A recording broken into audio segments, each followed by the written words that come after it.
Hi, it's time for good energy and welcome to Bodyful Day 175, Work in the Senses. Today we're talking about hearing and I'm Dr. Julie. We are covering, this is day 2 of Work in the Senses. And I think I forgot to mention why I wanted to talk about work in the senses. By the way, all of a sudden there's this switch and all of a sudden we are in cool fall weather here in Iowa. All right, so the reason why I wanted to talk about work in the senses wasn't just because we had Labor Day, but because when we are at work, we are usually in a sterile, not very exciting place. And we're not doing very exciting, we're working and some of us really enjoy our job, but some of us also see it as a means to an end. And even if we really do truly enjoy our jobs, there are things that we do not like about our jobs. There are things that we have to do that we're like, ugh, do I really have to do this? And it's part of what we need to do in order to do that job. So when we think about the healing equation, energy to heal equals good energy and minus stressors, we need to think about the fact that at work, we are in environments that aren't sensory activating. They're designed to keep us focused and they're designed to make us not want to be there very much. I don't know. They aren't designed to fill our senses as much as they should if we had control over how much we created them. So this week is about how to fill your senses in a way that is helpful and maybe keeps you out of the break room from eating too many snacks. So how can you fill your senses while you're at work in a way that gives you fulfillment, sensory fulfillment, and calms your system so that you're not always wanting, so that you can just do in the most relaxed, calm way possible. So yesterday we talked about the sense of hearing. We were talking about the fact that a lot of times you don't have control over the sounds that you can have at your office, but you can find sounds and songs and tunes and stations that just kind of are good for you and just can pull you through it. Sometimes those need to be different depending upon the tasks. But if you fill your sense of hearing with something that is energetic, that is good energy and rather than a stressor, you are starting this sensory fulfillment that makes doing your job easier. So today we're going to talk about the sense of taste. So let's start with the basics. Take a deep breath in and release.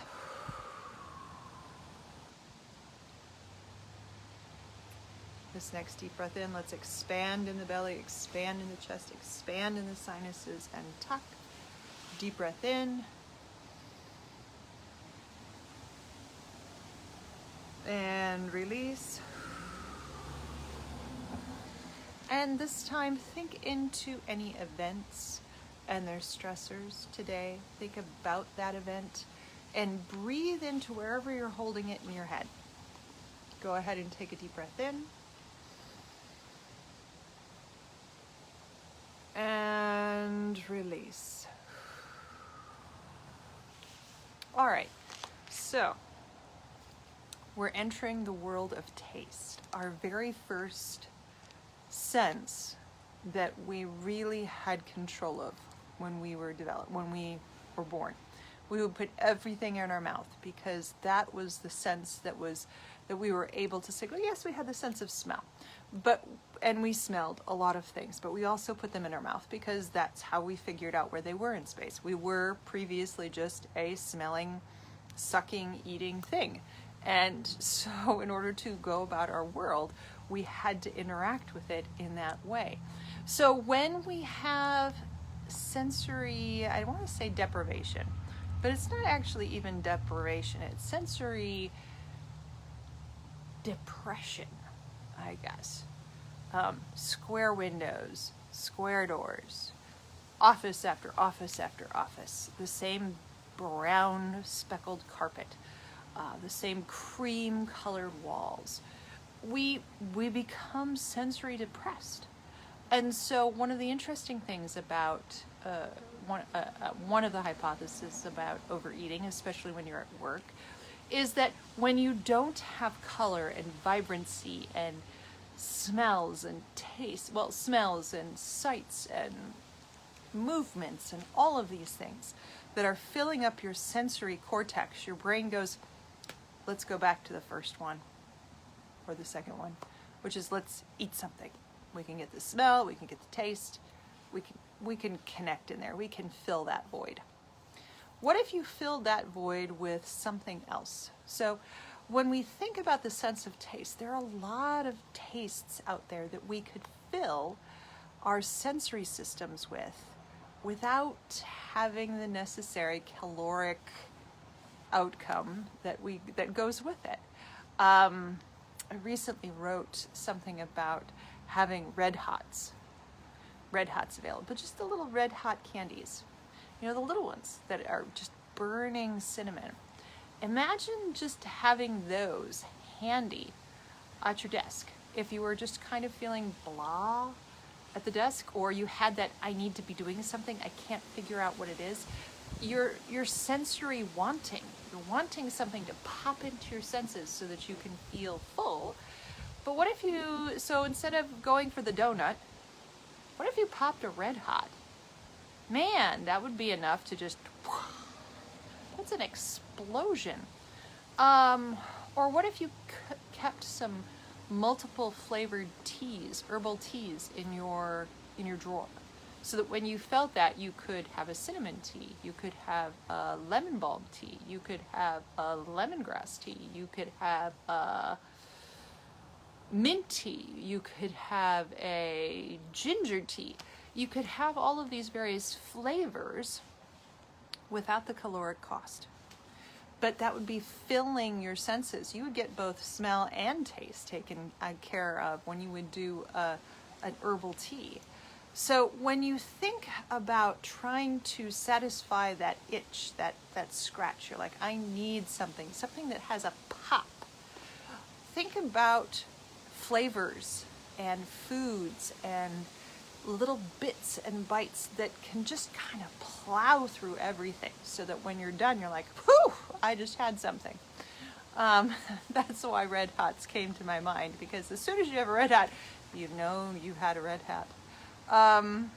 You can do the same thing with, and that's maybe part of the reason why the curiously peppermint, what are they called?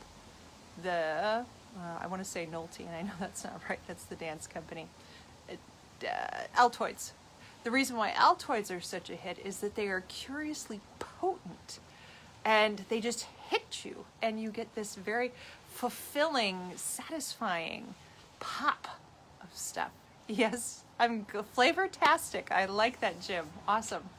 And so you're hitting those senses and filling that void that your boring workspace has for you. Your boring stuff, your stressor in particular, if you've got a task in your job that you hate and you're like avoiding it and you're moving in and out and you're like, I need something. And so you go to the break room. Well, what if you had something in your desk, cinnamon gum, things, they talk about all of these gums now that are quenchers and gushers, and they've got all these flavors, but they're kind of sugar heavy. So look for things that aren't sugar heavy. Look for things that are just that pop of flavor. Yes, Altoids will get your attention. Look for things that have that pop of flavor without the extra sugar. One of the things you could do is you could have fresh ginger.